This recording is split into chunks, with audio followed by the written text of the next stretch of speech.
요즘 젊은 사람들은 통화하는 것보다 문자로 보내는 것을 훨씬 더 좋아합니다. 문자로 한참 하다가 답답해서 전화를 걸면 이렇게 당황스럽게 전화를 받습니다. 문자로 하는 것은 보지 않은 상태에서 훨씬 더 편합니다. 문자보다 더 편한 것은 요즘 카톡을 많이 쓰시지요. 카톡이 문자보다 또 더 편한 이유는 내가 문자를 보냈을 때 상대방이 내가 보낸 문자를 읽었는지 읽지 않았는지를 확인할 수 있습니다. 내가 보낸 문자를 읽었음에도 불구하고 대답하지 않으면 마음이 조금 상하게 되지요. 그래서 내가 보낸 문자나 내가 보낸 말이 이렇게 즉각적으로 반응이 오는 것을 굉장히 좋아합니다.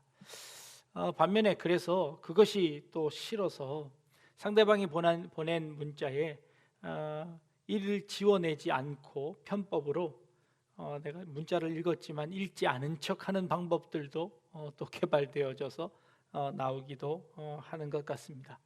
사람들은 내가 뭔가를 해놓고 기다리는 것, 이거 굉장히 어려워합니다. 편지가 없어지고 이제 우편 배달부들이 할 일이 없어졌을 것이다라고 생각했는데 이제는 편지보다 더 무거운 택배를 나르고 있습니다. 얼마나 빨리 배달이 되어지는지 오늘 저녁에 주문을 하면 내일 아침 새벽에 집 앞에 상자가 들어와 있습니다. 이만큼 빨라졌습니다.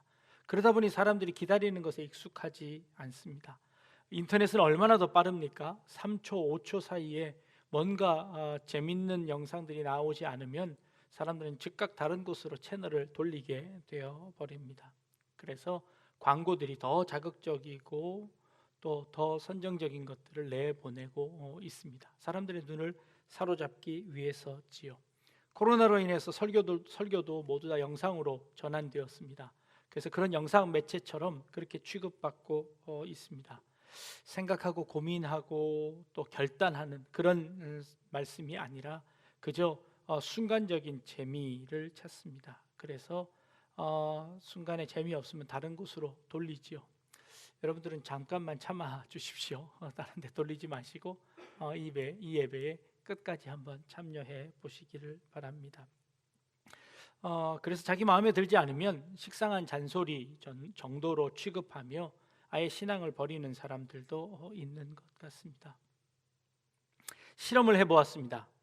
전화를 받고 나서 잠시만 기다려 주십시오 하고 그 상대방을 그냥 무작정 기다리게 했습니다. 또 한 그룹에는 잠시만 기다려 주십시오 하고 기다리는 동안에 음악을 틀어 주었답니다. 또 한 그룹에서는요 정확한 시간을 가르쳐 주었습니다. 2분만 기다려 주십시오 하고 2분 동안 시간을 정해줘서 기다리게 했답니다. 어떤 그룹이 가장 오래 기다렸을까요?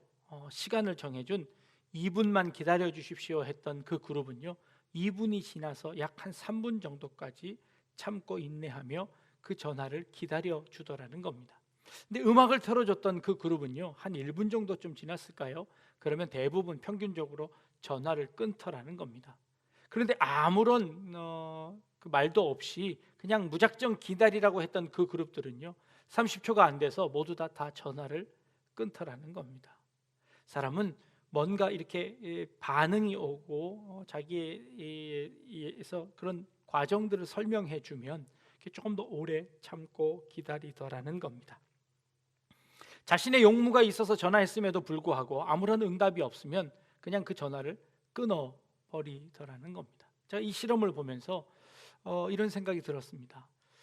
우리의 기도도 하나님 앞에 이렇게 카톡처럼 드리면 어떨까 싶은 생각이 들었습니다.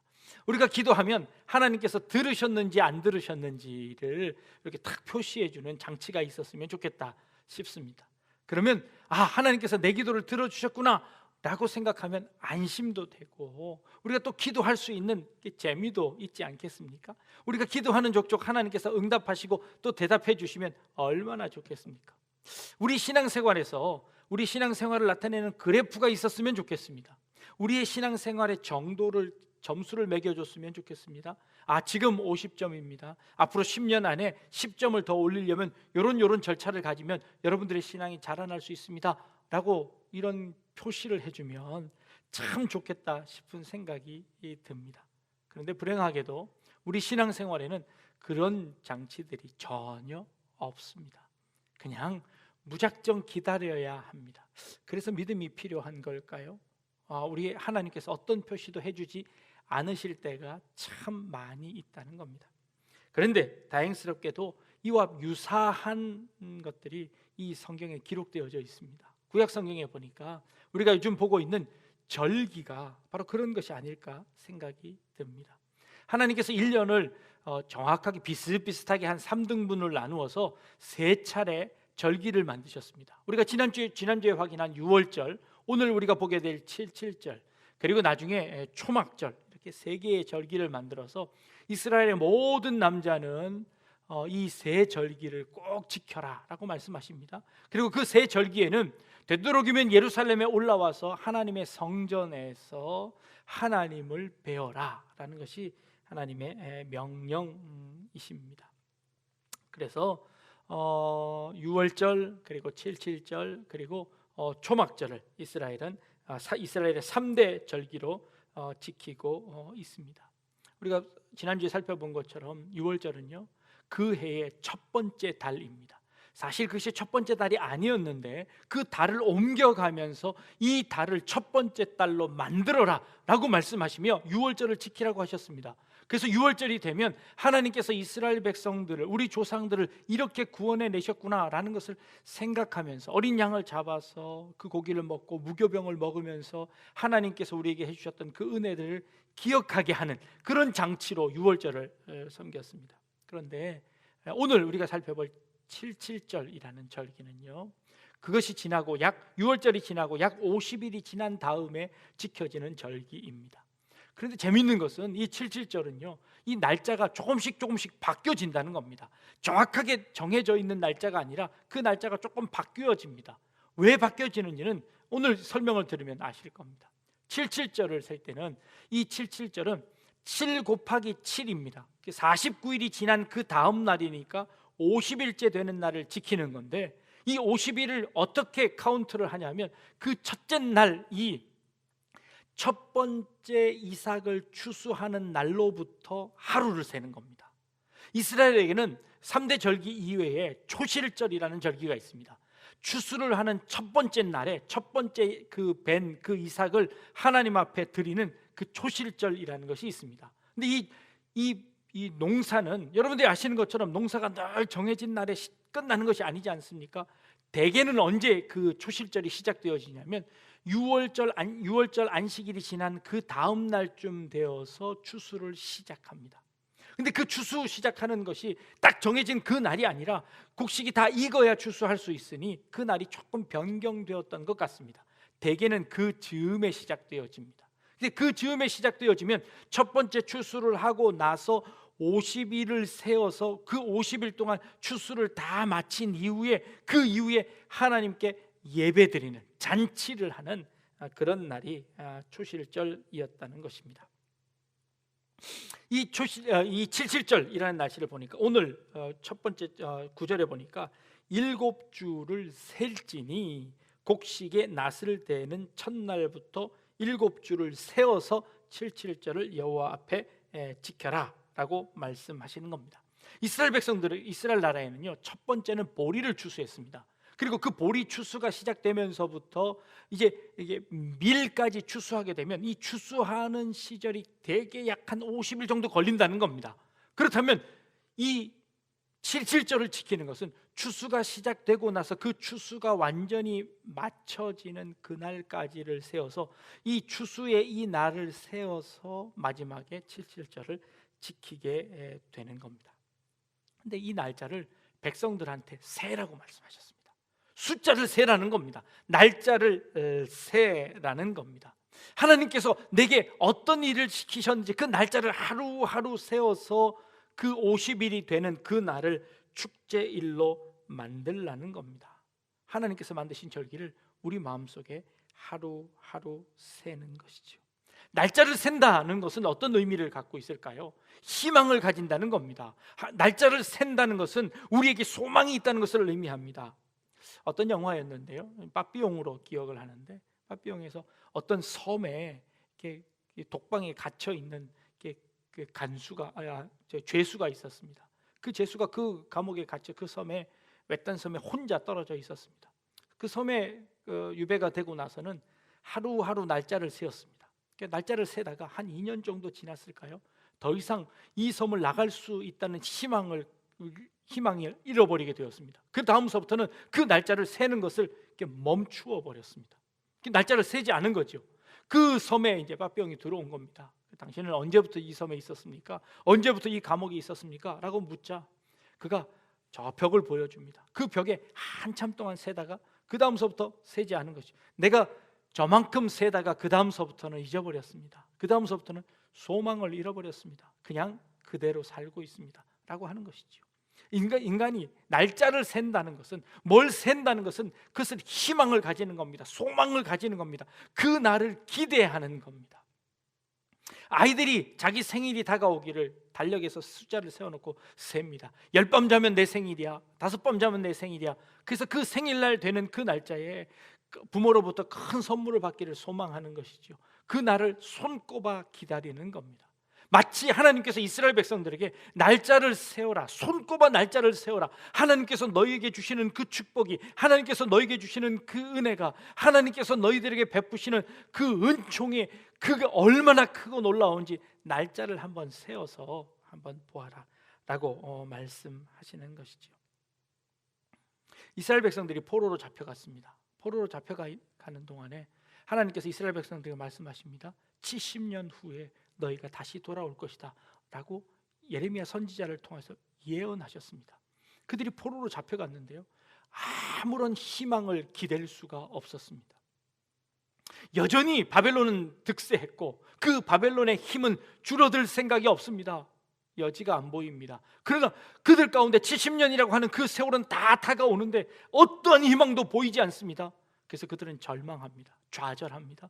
그래서 신앙을 버리기까지 했습니다. 그런데 70년이 되자마자요, 이 바벨론이 고레스 왕이라는 왕이 나오더니 그 고레스 왕이 칙령을 내립니다. 모든 포로들은, 이스라엘 백성들을 원하는 사람들은 다 돌아가라 하고 포로 귀환이 일어납니다. 그런 일이 있을 거라고 감히 상상도 못했는데 70년이 되는 그 해에 모든 이스라엘 백성들이 다 돌아갈 수 있는 그런 조건이 이루어졌습니다. 이게 하나님께서 약속하신 그 날을 세워라, 70년 후에 너희가 반드시 그런 은혜가 있을 것이다 라고 하는 것이었죠. 그러나 희망을 잃어버린 사람들은 그 세기를 멈추었습니다. 하나님의 말씀을 믿었던 사람들은 그 날을 세웠습니다. 70년이 되는 그 해에 준비해서 하나님의 전으로 돌아오는 역사가 일어났습니다. 여러분들은 지금 어떤 날을 세고 계십니까? 여러분들의 인생에서 뭘 세고 계십니까? 여러분들은 어떤 그런 희망을 가지고 계십니까? 아니면 그저 내게 닥쳐진 하루를 그냥 하루하루를 지나는 것으로 여러분들의 삶을 마감하고 계십니까? 그저 쳇바퀴 돌듯이 늘 아침에 일어나서 식사하고 저녁에 잠자고 회사 갔다가 다시 돌아와서 늘 쳇바퀴 도는 그런 삶을 살고 계십니까? 아니면 손꼽아 나를 세고 계십니까? 하나님께서 묻습니다. 나를 세워라. 나를 세워서 그 하나님이 베푸신 그 은혜를 기다려라 라고 우리에게 말씀하고 계십니다. 온 성도들이 함께 모여 예배하는 날을 세고 있습니다. 온 성도들이 함께 모여 교제하고 식사하는 날을 세어봅니다. 언제쯤이면 그 날이 올까요? 벌써 1년이 지났습니다. 새해가 되어도 바뀔 그런 일들이, 징조들이 보여지지 않고 있습니다. 그럼에도 불구하고 우리는 날을 세워야 합니다. 그럼에도 불구하고 우리는 희망을 버려서는 안 됩니다. 그럼에도 불구하고 하나님께서 정해주시는 그 날이 반드시 있을 것이라는 것을 알고 우리는 그 날을 준비하는 겁니다. 그 날을 세워서 하나님께서 우리에게 베푸실 그 은혜들을 기다리는 것이지요. 더 나아가 우리가 세워야 할 날은 우리가 여호와 앞에 서는 날입니다. 하나님께서 우리가 하나님의 앞에 서는 그 날, 하나님께서 내게 잘하였도다 착하고 충성된 종아, 내가 내 잔치에 참여할 것이다 라고 하시는 그 하나님의 음성을 들을 때까지 우리의 날을 세어나가는 겁니다. 내가 오늘 이 하루를 삶으로 말미암아 내가 하나님께 한 걸음 더 나아가고 하나님께서 베풀어 주실 그 축제에 한 걸음씩 더 나아가는구나 라고 세는 것이죠. 그래서 그 세는 날짜가 다 되었을 때 50일이 되는 그 날짜에 축제가 벌어집니다. 잔치가 벌어집니다. 절기를 지키는 것이지요. 이 절기가 영어 성경으로 번역될 때는 페스티벌로 번역되어졌습니다. 페스티벌이라는 것은 축제를 의미하는 것이지요. 절기는 축제입니다. 근데 축제라고 했더니 우리말에서는 자꾸 먹고 노는 것만 자꾸 생각합니다. 이스라엘의 축제라는 것은 어떤 의미를 가지고 있냐면 순례의 의미를 가지고 있습니다. 이스라엘은 하루 1년에 3차례씩 그 축제일이 되어지면, 절기가 되어지면 예루살렘을 향하여서 순례의 길을 갑니다. 그 예루살렘 앞에서 하나님의 성전 앞에서 예배를 드리는 것이죠. 잔치를 하는 겁니다. 그게 그들에게는 페스티벌이었습니다. 축제였습니다. 절기를 지키는 것이었습니다. 그래서 그들의 이 축제는 이 순례를 의미하는 겁니다. 자신의 인생길에서 그 날을 세워서 하루하루 가서 그 예루살렘 성전에 도착하는 것, 하나님이 전에 도착하는 것, 그리고 그 하나님의 전 안에서 축제를 벌이는 겁니다. 그 축제는 어떤 축제가 벌어졌을까요? 오늘 말씀을 보니까 너와 내 자녀와 내 이웃과 레위인과 그리고 고아와 과부와 이 모든 사람들이 한데 어우러져 축제를 보내는 겁니다. 이게 절기를 지키는 겁니다.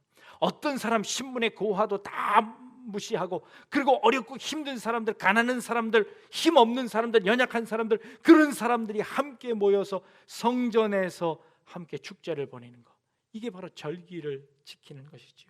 그게 바로 7.7절입니다. 우리 인생에 그런 축제가 있기를 원합니다. 그리고 그 축제를 날을 세어가며 준비할 수 있기를 바랍니다. 여러분들의 인생에서 그 날을 손꼽아 기다려 주십시오. 그리고 그 날을 세어가면서 그 하나님의 그 축복을 기다리는 겁니다.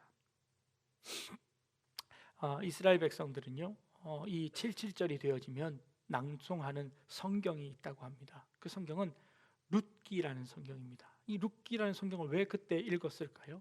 이 룻기에는요, 이 7.7절에 담겨져 있는 그 숨은 비밀들이 룻기에 담겨져 있습니다. 이 예루살렘을, 이스라엘을 떠나서 이 나오미와 그 남편과 그 3명의 자식들이 그 기근 때문에 저쪽 다른 나라로, 이방 나라로 이민을 갑니다. 근데 그 이민 가서 남편도 죽고 아들 셋도 다 죽습니다. 그래서 이 시어머니 나오미와 이방 여인인, 모압 여인인 이 룻이 같이 이 고향으로 돌아옵니다. 모든 재산을 다 잃어버렸습니다. 남편도 잃고 그리고 자식들도 다 잃었습니다. 이방 여인인 그 자부 하나 데리고 돌아온 이 나오미가 그 땅에서 먹고 살 게 없었습니다. 그래서 처음 그들이 예루살렘에 도착하는 그날, 이 나오미가 이 룻에게 심부름을 시킵니다. 뭘 시킬까요? 이제부터 추수가 시작되었으니 그 추수꾼들을 따라다니면서 그 추수꾼들이 흘려놓은 양식을, 그 이삭을 주워와서 먹자라고 이야기합니다. 자, 이게 언제가 시작될까요? 바로 초실절이 지나고 추수가 시작되어지는 겁니다. 날을 세는 날이 이제부터 시작되는 겁니다. 그때서부터 이 룻기는 시작합니다. 룻은 그곳에서 그 이삭을 주우면서 날을 셉니다. 아니, 그 이삭 주워 먹으면서 살면서 그에게 어떤 소망이 있을까요? 이삭 주워 먹고 사는 그 인생에게 어떤 희망이 있을까요? 그저 죽지 못해 사는 인생일까요?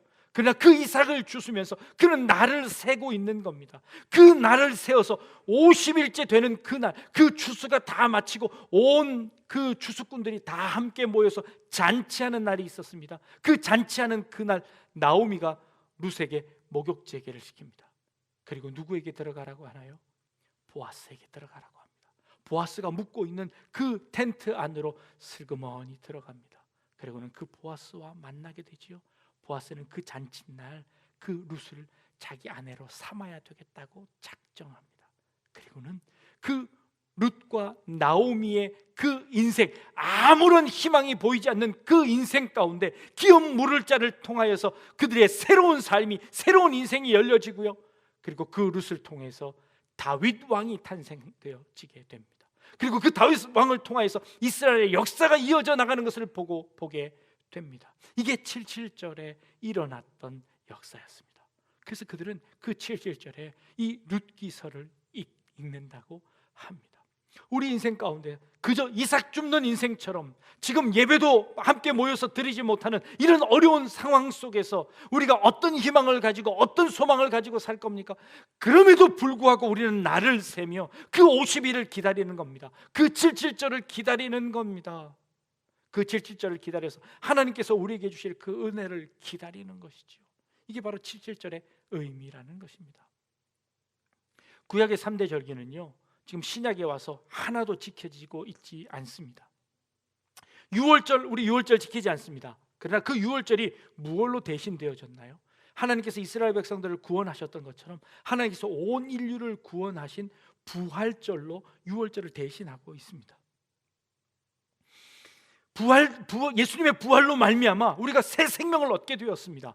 유월절의 의미와 같은 의미이지만 그 의미가 더 확장되어서 온 인류에게 미치는 부활절로 지키고 있습니다. 77절은 어떤 날로 지키고 있을까요? 77, 49 다음 있는 50일 오순절로 지켜지고 있습니다. 오순절은 어떤 의미입니까? 예수님께서 부활하셔서 제자들을 만나신 이후에 제자들에게 힘을 주셨는데 그 예수님께서 구름 타고 올라가 버리셨습니다. 구름 타고 올라가신 그 예수님을 바라보면서 이 제자들은 절망 가운데 있었습니다. 이제 도대체 우리가 뭘 하면 살면 될까요? 우리가 예수님을 만나서 그 예수님을 만난 그 기쁨을 알기는 했는데 근데 예수님이 안 계시면 우리는 어떻게 살까요? 아무런 희망이 없는 그 절망 가운데 있는 그들이요, 예수님께서 예루살렘 떠나지 말고 너희는 모여서 함께 기도하라고 하신 그 말씀 붙잡고 마가의 다락방에 앉아서 그들이 기도했습니다. 6월절이 지나고 예수님이 부활하신 이후에 그쯤 이제 거의 77절쯤 되어서 50일쯤 되어서 그 오순절 날 그들이 기도하는 가운데 성령님이 그들 가운데 임하는 겁니다. 성령님이 그들 가운데 임하자마자 그들 가운데 대폭발이 일어났습니다. 절망 가운데 있는 그들이요, 그 다락방을 박차고 나와서 복음을 전하기 시작했습니다. 그들이 살아 움직이기 시작했습니다. 그들이 이방인들에게 복음을 전하고 가난한 자들에게 복음을 전하고 만나는 사람들마다 복음을 전하는 엄청난 역사가 일어나게 되었습니다. 그게 오순절입니다. 그게 오순절입니다. 77절에 그들에게 새로운 희망이 주어졌습니다. 주변의 환경이 바뀌었나요? 아니요. 그들의 환경은 여전히 어렵습니다. 아니, 더 강한 핍박들이 그들에게 다가왔습니다. 그럼에도 불구하고 그들에게는 참된 소망이 생겼습니다. 참된 희망이 생겼습니다. 예수 그리스도가 허락하신 그 성령으로 말미암아 그들의 삶이 바뀌어지기 시작했습니다. 이게 오순절입니다. 부활의 기쁨을 누리고 부활했음에도 불구하고 여전히 이 세상의 어려움 가운데 방황하고 있는 우리들 가운데 우리가 기도해도 하나님이 응답하시지 않는다고 생각하며 그 하나님을 원망하던 우리들 그의 모습 속에서 성령님이 그들에게 임하자마자 그 77절로 인하여서 그들의 삶이 완전히 바뀌어졌던 것처럼 이 어려움 가운데 있는 이 코로나로 여전히 힘들고 어려움 가운데 있는 여러분들 가운데 이 77절의 축복이 임하여지기를 주님의 이름으로 축복합니다. 성령님께서 임하시는 이 오순절의 축복이 여러분들 가운데 임하여지기를 원합니다. 그리고 그 날을 세어 나가기를 원합니다. 하나님께서 우리에게 베푸실 그 날을 하루하루 세어 보십시오. 하나님이 베푸실 그 축복이, 하나님이 베푸실 그 은혜가 무엇인지 알 수 없지만 그러나 그 날을 기대하며 하루하루를 세어갑니다. 그리고 그 날이 다 해서 우리가 하나님 앞에 서는 그 날이 되어졌을 때 하나님께서 잘했다 칭찬하는 그런 사람들로 설 수 있기를 바랍니다. 아무런 희망 없이 목표 없이 그저 주어진 대로 살아가는 그런 인생이 아니라 우리가 날마다 하루하루 삶을 세며 희망을 가지고 소망을 가지고 도전하고 한 걸음씩 나아가는 삶을 살아나감으로 말미암아 이 77절의 축복이, 오순절의 축복이 우리 여러 성도님들 앞 가운데, 여러분들의 가정 가운데 충만하게 되시기를 주님의 이름으로 축복합니다. 기도하겠습니다. 하나님, 77절에 이스라엘 백성들에게 그 날을 세워서 준비하라고 말씀하셨던 것처럼 어려움 시기를 지나고 있지만 그러나 우리 그 날을 하루하루 소망을 가지고 세워나갈 수 있도록 인도하여 주시며, 그리고 그날에 여호와 앞에서 즐거워하며 잔치할 수 있는, 축제를 벌일 수 있는 저희들의 삶이 되게 하여 주옵소서.